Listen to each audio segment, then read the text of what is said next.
Doctor bro. Doctor bro ಬರಬೇಕು ಅಂತ ಹೇಳ್ತಾ ಇದ್ದಾರೆ, ಯಾವ ಕಾರಣಕ್ಕೆ? ಬರಲ್ಲ ಅದಕ್ಕೆ ಅನ್ನೋದು, ಬರ್ಲಿ ಅಂತ. ಟಿಪಿಕಲ್ ಕನ್ನಡಿಗ. ಅವರೇ ಯಾಕೆ ಬರಬೇಕು? ಅವ್ರು ಜಾಸ್ತಿ ಫ್ಯಾನ್ಸ್ ಅವ್ರು ಅದಕ್ಕೆ.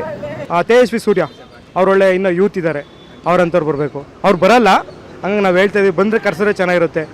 ಯಾರಾದರೂ ಒಬ್ಬರು ರೈತರು ಕರ್ಸ್ಬೇಕಣ್ಣ, ರೈತರದ್ದು ಕೇಳ್ತಾ ಇದೀವಿ. ರೈತರು ಕೋರಿಕೆ ಇದೆ ಸತಿ, ಒಳ್ಳೆ ರೈತ ಸೆಲೆಕ್ಟ್ ಮಾಡಿ ಒಳ್ಳೆಯವ್ರನ್ನ ಕರ್ಸಿ ಅಂತ ಕೇಳ್ತಾ ಇದೀವಿ ನಾವು. ನಾವೇ ಬಂದರೆ ಚೆನ್ನಾಗಿರುತ್ತೆ. ಯಾಕಪ್ಪ? ಯಾಕೆ ಬಡವ್ರು ಹೋಗ್ಬಾರ್ದಾ? ನಾವು ಹೋದ್ರೆ ಏನಾಗುತ್ತೆ? ನಾವು ಹೋಗ್ಬೇಕು. ಯಾಕೆ ನಮಗೂ ಒಂದು ಚಾನ್ಸ್ ಕೊಡಬೇಕು, ನಾವು ಹೋಯ್ತೀವಿ. ಇವಾಗ ಇನ್ಸ್ಟಾಗ್ರಾಮಲ್ಲಿ ಯಾರ್ಯಾರು ಫೇಮಸ್ ಆಗಿರ್ತಾರೆ ಇನ್ಫ್ಲೂಯೆನ್ಸರು, ಅವ್ರು ಬಂದರೆ ಚೆನ್ನಾಗಿರುತ್ತೆ. ಯಾರು ನಿಮ್ಮ ಪ್ರಕಾರ ಇಂಥವ್ರು ಬಂದರೆ ಚೆನ್ನಾಗಿರುತ್ತೆ ಅನ್ನೋದಾದ್ರೆ ಯಾರು?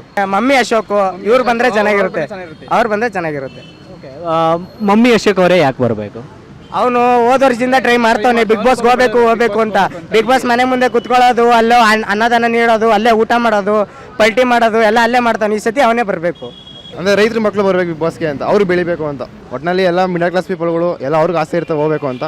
ಅವ್ರು ಬೆಳೆದ್ರೆ ಅವ್ರು ಬೆಳಿಬೇಕಂತ ಆಸೆ ನಮ್ಗೆ ಏನು ಕಾನ್ಸೆಪ್ಟ್ ಅಂದರೆ ಬಡವ್ರ ಮಕ್ಕಳು ಬೆಳಿಬೇಕು, ಅವರೆಲ್ಲ ಬಿಗ್ ಬಾಸ್ಗೆ ಹೋಗಬೇಕು ಅಂತ, ಅದೇ ನಮ್ಗೆ ಆಸೆ ಇರೋದು. ಅಷ್ಟು ಬಿಟ್ಟರೆ ಏನಿಲ್ಲ. ನಮ್ಮ ವಿಜಯವಾಹಿನಿ ನ್ಯೂಸ್ ಚಾನೆಲ್ನಲ್ಲಿ ಪ್ರಮೋಷನ್, ಜಾಹೀರಾತು, ಅಡ್ವರ್ಟೈಸ್ಮೆಂಟ್ ನೀಡಲು ಸಂಪರ್ಕಿಸಿ 9535808456.